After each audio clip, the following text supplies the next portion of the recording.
Welcome to the 2020 CoSIDA Hall of Fame induction ceremony. My name is Trick Durham, and it is my pleasure to be your MC tonight as we welcome 6 preeminent figures inside the CoSIDA Hall of Fame. These 6 professionals not only have worked tirelessly on behalf of intercollegiate athletics, they have given great energy to uphold the ideals and the values along with the mission of CoSIDA. And like their predecessors, these names will be on display in the Hall of Champions in Indianapolis, a place where the public, their friends, their family, their colleagues can all remember the work that they have contributed.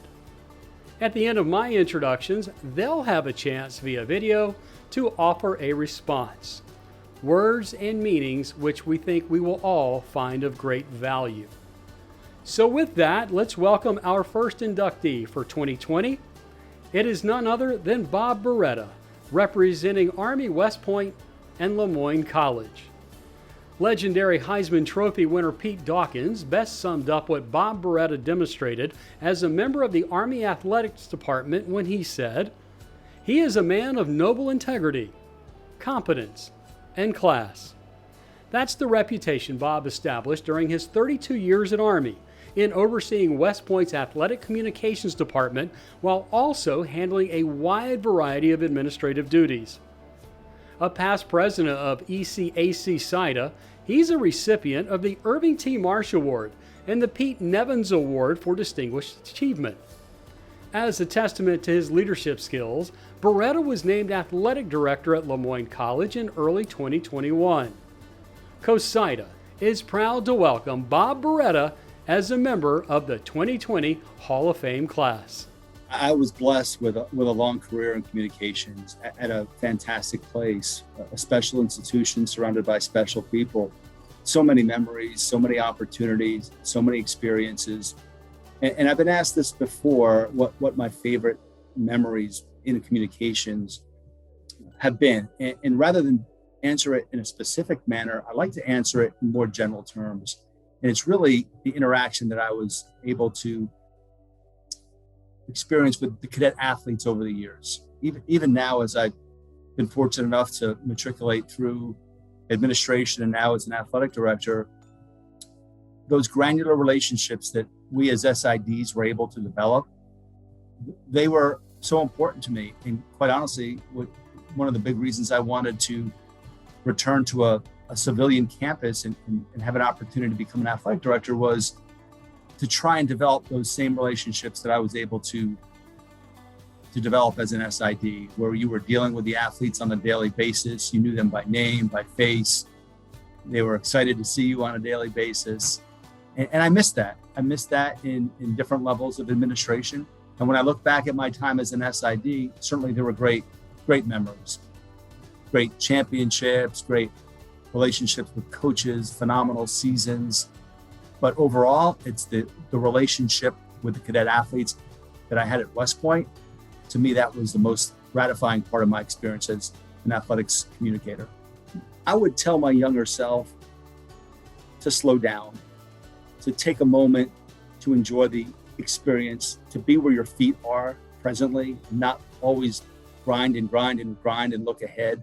I think we get so focused as an industry, as collegiate administrators, but particularly in the athletic communications field, where our responsibilities are endless. Our days are 18 hours a day, and you get focused on going on to the next task. You're very task oriented. You have to be, because the list of responsibilities is endless.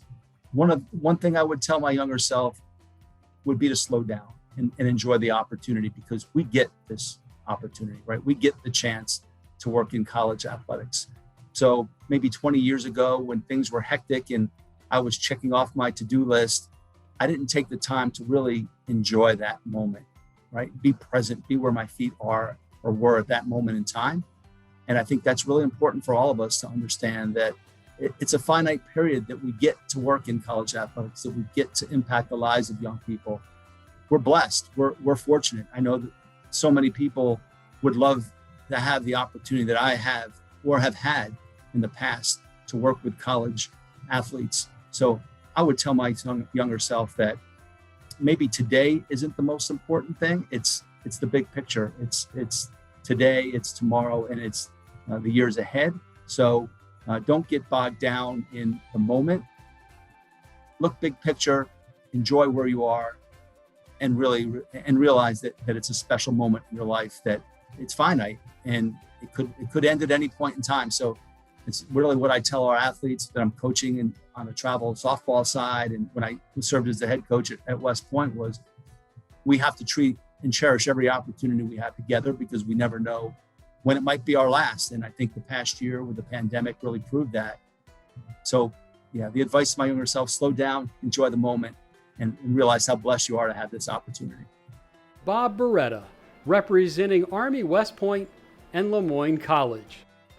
Over his 30-plus year career in sports information, Kent Cherrington has been an impressive leader and achiever in his profession. Director of Athletic Communications at Lasell University since 2018, Charrington previously handled SID duties at Plymouth State and Anna Maria College. He's been active in CoSIDA, serving as the College Division Representative on the Board of Directors and the College Division Management Advisory Council, the Academic All-America Hall of Fame Committee, and the Convention Program Committee. Cherrington also served the ECAC CIDA Board of Directors and handled presidential duties from 2005 through 2007. He was honored by ECAC CIDA with the Irving T. Marsh Award. Kent was named among the first in the nation to use in-game computerized statistic programs, and he also developed one of the first comprehensive department websites in the country. Clearly, he's someone highly deserving of selection into the CoSIDA Hall of Fame. When I started back in the early 80s, people were keeping statistics with paper and pencil. And about the mid-80s, computers were not a thing, but then laptops became a thing, and there was a way where we could start keeping statistics on our computer. And I was kind of in the right place at the right time, because I was at Miami of Ohio, and Mike Renery, who was the founder of Stat Crew, was a Miami graduate. And he came to us and he said he had this computer program that he could keep on his laptop that we could keep statistics. Of course, we thought he was crazy. But we gave him a chance, and he brought his Tandy computer and his dot matrix printer up to our office, and he showed us what he had. So we said, okay, let's give it a try. And we went down to the basketball games, and I was his caller, and he was the inputter. So technically, I'm the first caller in Stat Crew history. And I worked with Mike at basketball games, and we'd do a game, and he'd come up to the office, and we'd talk about how it went, and we'd tell him the mistakes that he made or things that need to be improved. And so he'd go home, and he'd make these changes to the software, and he'd come back the next week, and we'd do it all over again. And update this or update that, and he'd go home and update it and bring it back. And through about the course of 6 weeks, we got to something where it was like, wow, this actually works. We can keep stats on a laptop right at the game. And so we would, we'd move along, and sure enough, by the end of the year, we were keeping stats, the official stats, on a laptop at the game. And in the late 80s, that was a big deal. And people would come to our games, media and other SIDs, and they were floored. And I give Mike Renery the credit, but I was definitely there side by side with him, helping to do that. It became a thing. And then a few years later, I was at Plymouth State, and we had football at Plymouth State, but we didn't have a stats program. So I called Mike Renery and said, I'm in New Hampshire and he's in Ohio. And I said, Mike, we have football and I need a stats program. And he said, well, we're in the process of developing it, but it's not on the market yet. So I said, that's okay. I don't care. Just send it to me. So he sends it to me, and I practiced with it, and we did a game. And, we did hand stats as a backup, but it was like it worked. So I'd call him on Monday and say, this worked really well, but here's a couple things you need to update. So he'd update it. He'd overnight mail me a new floppy disk so I could upload the information on my computer, but this is all before email and stuff. And so we'd get an updated version, and we'd do another game, and we did that 3 or 4 weeks in a row, where he'd send me a new disk with an updated program, and we were keeping the statistics. Well, as it turns out, we went undefeated that year when we hosted a first round of the NCAA football tournament in Division III. And I said, Mike, we're going to use your program to keep stats at an official NCAA tournament game. And he's like, you can't do that. That program's not on that program's not on the market yet, and I haven't got it approved by the NCAA or anything. And I said, well, Mike, that doesn't matter because I have the computer and I'm going to the game, so I'm keeping the stats on the computer at the game. And sure enough, we did it, and we printed out all the reports at the end of the game. And that was also the early stages of a copy machine that would collate and staple. So I printed off, 16 pages of the reports and play-by-play and everything on the dot matrix printer, went in the copy room, collated and stapled 30 copies, and walked into the press conference after that was going on and started handing out these 16-page packages of stats and programs and everything. And people were looking at me like I had just reinvented the wheel. So it was really a proud moment that we were able to pull that off. And again, I credit Mike Renery for having, and Alex Grimm at Stat Crew for doing that. But it was something I'm proud of because I was on the early stages of computerized statistics. And, it wasn't too much longer after that where pretty much every school in the country was using Stat Crew. And I was like, wow, I was like one of the first ones, if not the first one, to use Stat Crew. And now everybody uses it. And the other final memory that I really have that I thought of over the last few days and weeks is the times I spent at CoSIDA and the conventions. Back in the day, in the 80s and 90s and even the early 2000s, the CoSIDA convention rotated around the country. And because of that, I got to go to a lot of different parts of the country that I never would have gone to all over the country. And I got to meet a lot of people in this profession that I never would have met without that. So I was on some committees and I got to be on the board, and just the whole membership of CoSIDA has been a great experience for me with all the people I've gotten to meet and all the places around the country that I've gotten to go. From Lasell University, Kent Cherrington. Our next CoSIDA Hall of Fame inductee has spent his entire 40-year career at the University of Dayton. That's where he's distinguished himself as one of the best in the business. When Doug arrived at the University of Dayton, he started his career as the head softball coach, and it was in that position that he still holds the record at Dayton for career winning percentage. When he transitioned into the Sports Information Communications office, it was there he started recording history as opposed to making history. A member of the CoSIDA Academic All-America Committee since 1993, Doug is a former recipient of the Bob Kenworthy Community Service Award. Doug has also served as a media coordinator for more than, get this, 100 NCAA men's and women's basketball tournament games at UD Arena since 1982. He was also part of the local administrative team at Dayton that made men's basketball history in 2001 by hosting 10 postseason NCAA and NIT games in 8 days at the Flyers Arena. We welcome our next CoSIDA Hall of Fame inductee, Doug Hostchild. The first person who gave me a start in athletics, because I was on a journalism track, is Elaine Dryden, a fantastic coach and administrator who was able to create a pretty robust women's side of the athletic division here at Dayton. And just by scraping things together and being opportunistic, and I guess in my case, I was the first person who was only doing women's sports information. And, she noticed me being around the basketball team and kind of recruited me in to do some things that she was trying to get off her plate. And then there was an opportunity for me here at Dayton to move fully into the entire sports information office. She certainly didn't stand in my way. So, without her, I wouldn't be on this path. And then when I moved into the mainstream athletic department, Gene Schill was my mentor and my predecessor. And he gave me a lot of responsibility and watched me stumble once in a while and, guided me over those hurdles. And after that, it's a cast of thousands. I mean, this is such a collaborative business, and there are so many people who've helped me. I mean, you know,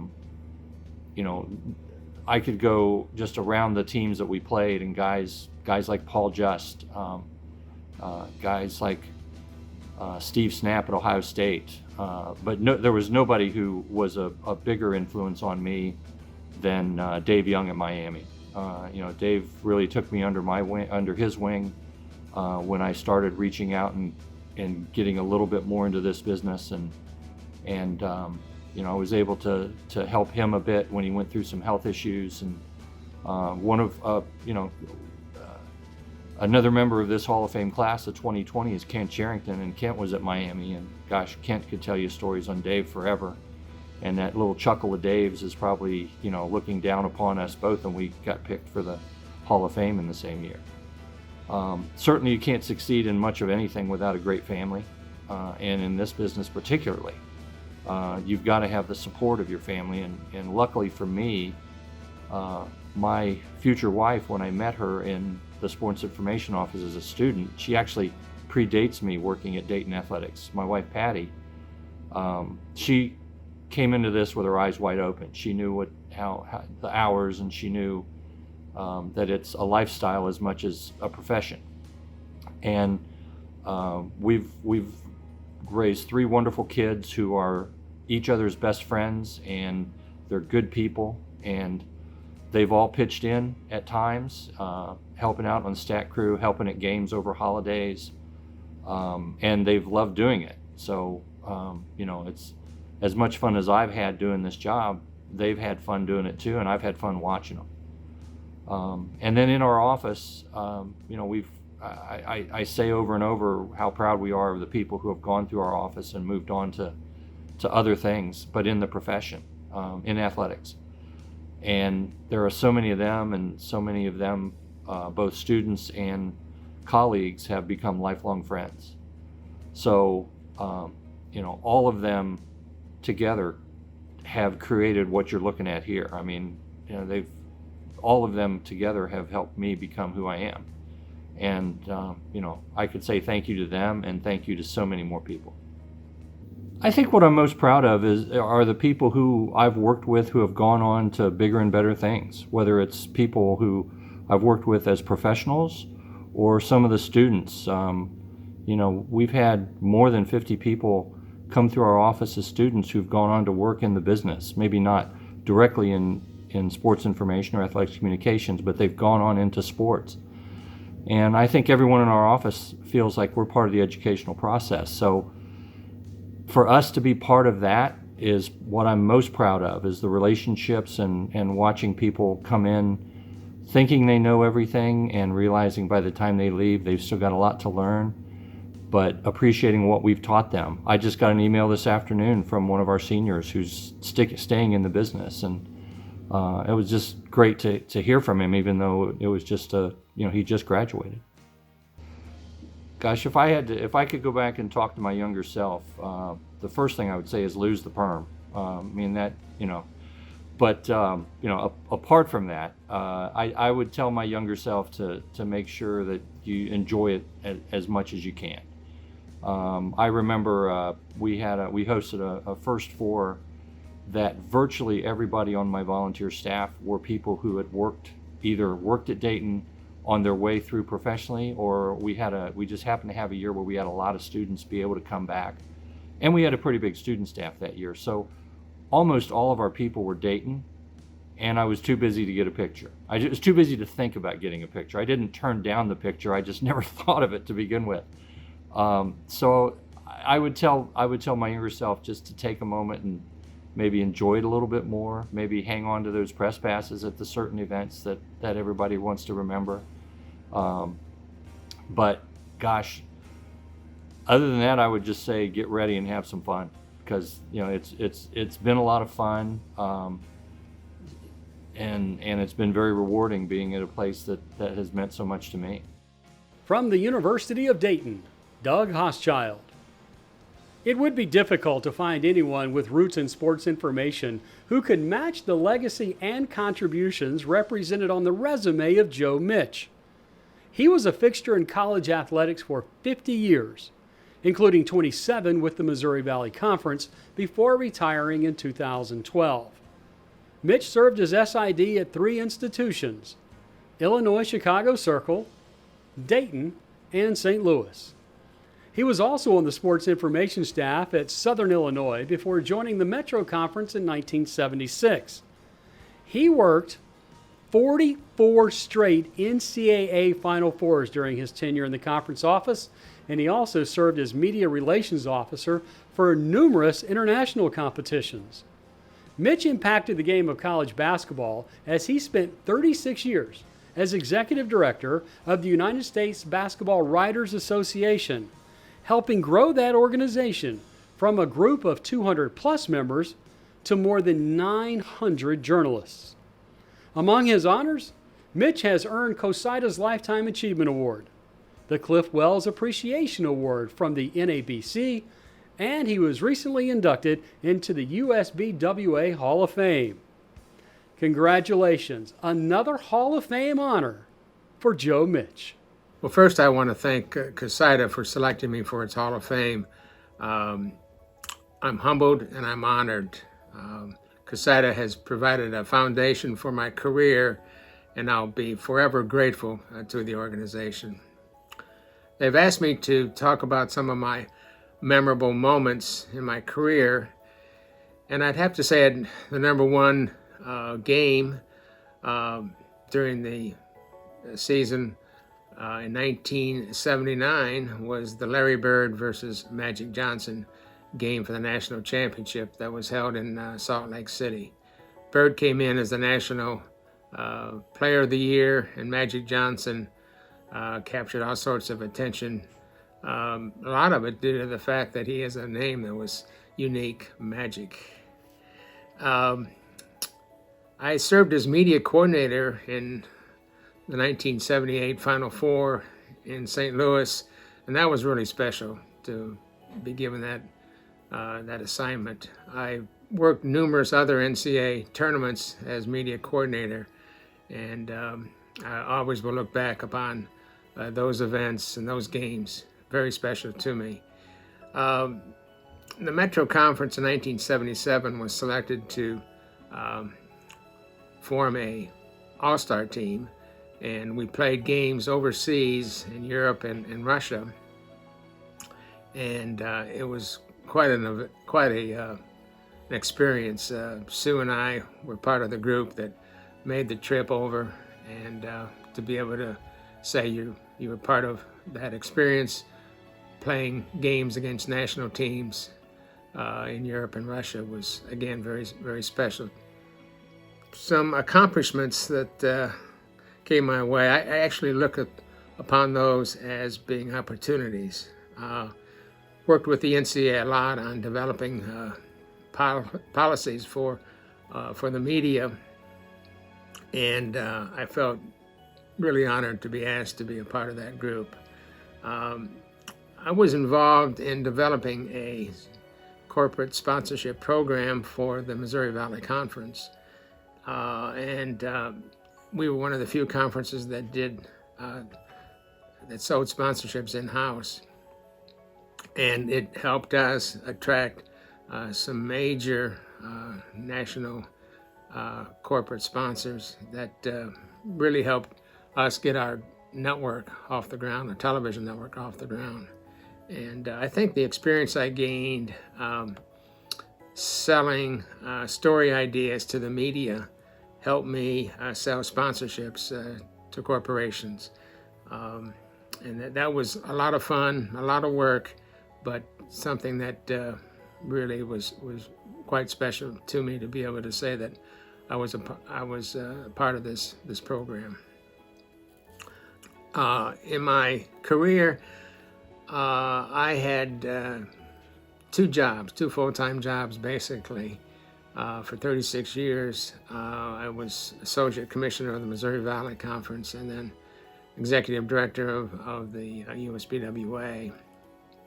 And people ask me, how I could take on full-time jobs, 2 full-time jobs, and it was really just a labor of love. I just really enjoyed working with writers and helping them do their job, and it really was just a neat experience, and being able to do that, I really loved it. So that was not hard for me at all, because it was something that I really wanted to do, and I appreciate the conferences that I worked for, giving me the latitude to work for the USBWA as well as the Missouri Valley.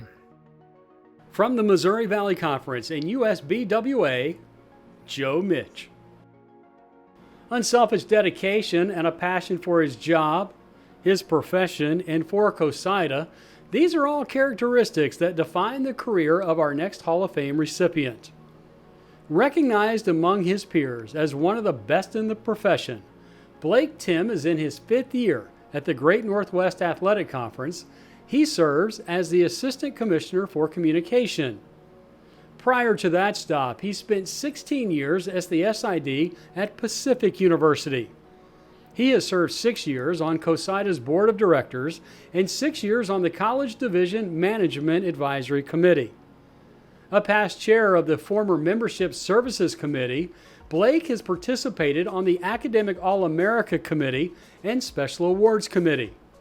He received the Excellence in Communications Award from the U.S. Track and Field and Cross Country Coaches Association, and has twice been honored in his 5 years as the Northwest Conference's SID of the Year. In 2017, Timm was named CoSIDA's Warrenberg Award winner. That's the College Division's highest honor. We welcome our next Hall of Fame inductee, Blake Timm. My younger self, that was so long ago. But the first thing I put out there is something that I've kind of lived by throughout my career, and that is that it doesn't have to be the end-all be-all in everything. Athletic communications is the type of profession where if you let it, it can eat up your entire life. We could all literally spend from 7 a.m. to midnight trying to get all the tasks done that we can. But that is not the way to have a healthy life, whether it's in athletic communications or whatever profession you choose. So, making sure that you take time for yourself and take time for your family, know when to shut down the computer, turn off the phone, and take time for yourself, take time to rejuvenate yourself personally, spiritually, physically, is all very important. And it was something I told my younger self back then, and I continue to tell my younger self now. The other thing would be to take advantage of those opportunities that come up. Being in athletic communications, we get so many opportunities to do really cool things. Whether it is become the official scorer for a baseball team, work a regional or national event, and a lot of times those opportunities don't get paid. It's volunteer experience, but especially when you're younger, it's very valuable. I credit the fact that we were able to get media attention at Pacific directly to the relationships I built working the 2003 Women's World Cup in Portland. I was working with reporters from the local papers and from national and international media, and I was able to turn those relationships in a setting where I was doing nothing related to my job, but was providing good service to the media, and was able to take that later and be able to call on those people and say, hey, I've got this great story. Would you be interested? And oftentimes they would say, yeah, we're interested, and they would come out and do the story. So taking advantage of those opportunities when they are available. Now, with that said, when you've established yourself, don't be afraid to be a little bit more picky with the opportunities that you take. When you have a family in athletic communications, there's a big time draw, and you want to be careful not to. You want to be careful not to overextend yourself. Make sure you have enough time for your family, and then if you're able to fit in those extra things, that big national championship, or the chance to work for the local baseball or soccer team, then that's icing on the cake if it all works into your life schedule. that's how a lot of relationships are built these days, is you connect through Twitter, and you may not meet a person face to face until they show up to your game or show up to your event. But even in this day and age, I think even more than ever, picking up the phone and calling somebody, it is memorable because it's unusual now. I would, if I'm trying to contact Joe Becker at Channel 2 here in Portland, and I've got a story idea, I'm not going to tweet at him. I'm not going to send an email. I'm going to call him. I've got his cell phone number. I'm going to call him and say, "Hey, Joe, I know you're busy. I've got this great feature story idea. Is this something that can fit into your schedule? Maybe it's a week or two down the road, but what do you think about this?"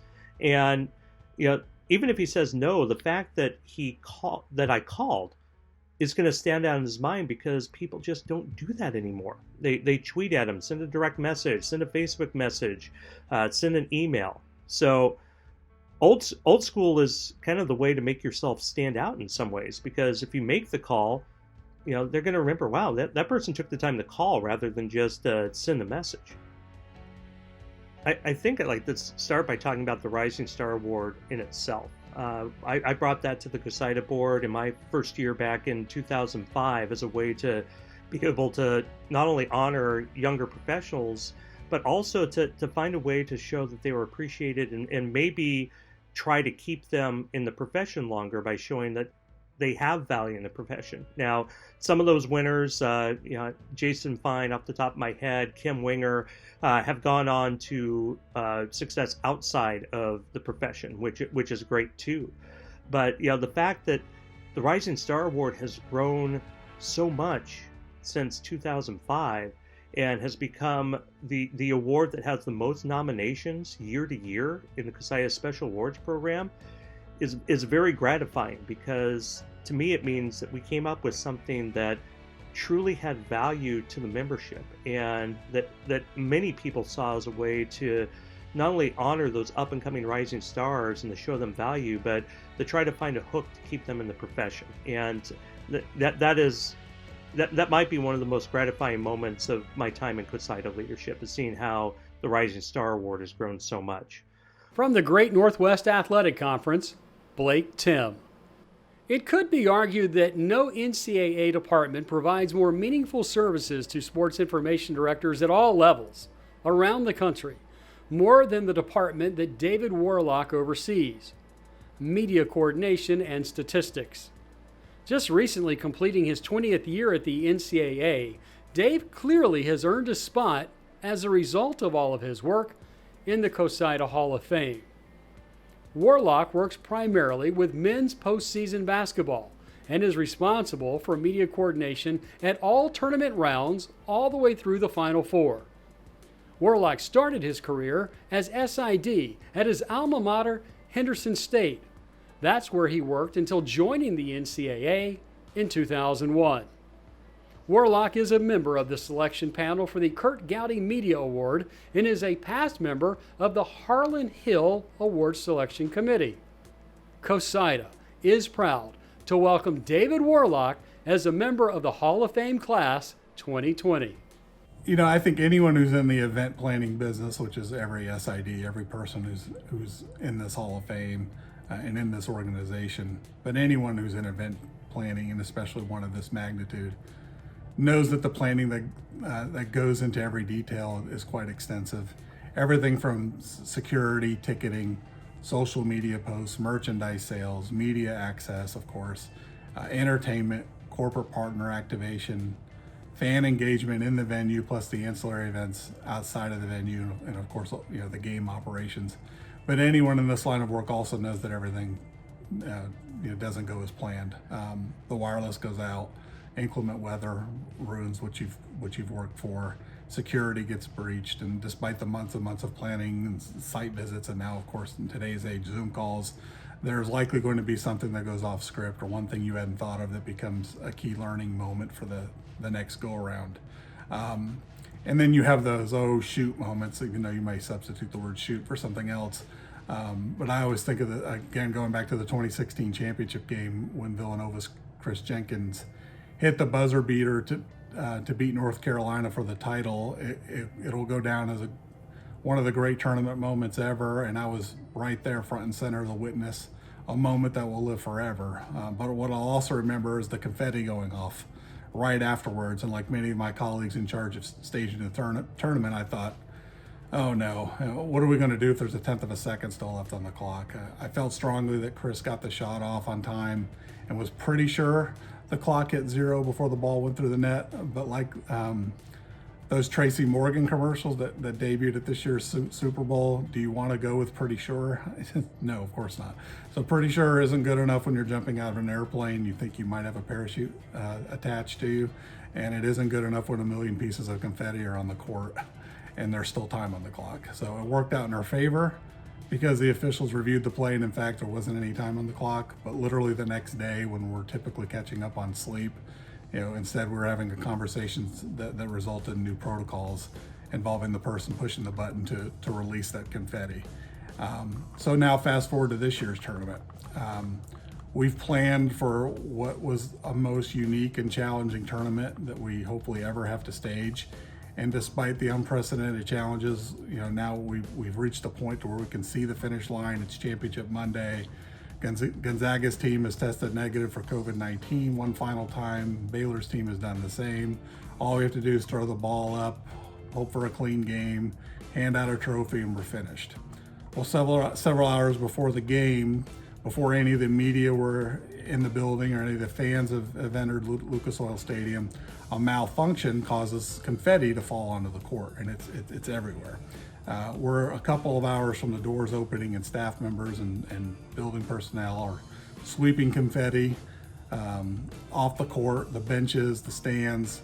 Someone finds a leaf blower, and that expedites the cleanup process, thankfully. And while the teams are literally during warm-ups and even during the national anthem, a handful of confetti pieces are falling from the sky. I don't think anyone noticed, but staff members were literally cutting the layup line to pick up confetti pieces 45 minutes before tip. So needless to say, I'm not a fan of confetti, but I am a fan of having a leaf blower in competition venues. My whole life, I was obsessed with stats and box scores, game recaps, and so on. Lots of my friends were huge sports fans just like me, but when the game ended, they moved on with their lives, and I wanted to read accounts of writers who were there. I wanted to get perspective of the participants. I was wise enough to know that I wouldn't be playing sports beyond high school, so I figured I'd be a writer or a broadcaster. That was before I found out what an SID was, and of course that changed everything. Being a D2 SID at Henderson allowed me to keep writing and even do some play-by-play for various sports. The other thing I'm really proud of is that I listened and followed the advice given to me, by others, starting with my mom and dad. They told me something that would be repeated by others, including people like Bill Hancock, who, I replaced at the NCAA in terms of being a media coordinator for the Final Four. And they said, surround yourself with good people and you'll overcome every obstacle. And it turns out that included someone as green as I was in 2006, being placed in charge of media operations at the Final Four. All that went off and has been going off since then because of the people who are in my corner helping me. Everything I've achieved is because I took that advice to heart. So I'm definitely proud of, for being a good listener. When Facebook came around, I don't know if you guys know, but I grew up in Germany, and my dad was in the military, and we were one of the few people that actually stayed put for a long period of time. I was there for first grade to fourth grade, and then back stateside for about 2.5 years, and then right after seventh grade, we moved back to Augsburg, Germany, and I graduated from high school there. And so people were coming in and out of my life all the time. I had different best friends in junior high than I did early in high school and senior year in high school, and kept in touch with some of them, my closer friends. But then Facebook opened up, the opportunity to reconnect with lots of people. And the one thing that always made me smile was that people who I hadn't seen since like 1984 or heard from or whatever said, I can't believe you're doing that. That's what you do for a living. This is exactly what you always wanted to do. And this is what I've always known and loved. And so to be able to live that out is special. Things like don't take shortcuts, no job is too small, find a lot of work you love and pursue it, and believe in yourself. I'm not sure I always did that. I've always struggled with being insecure.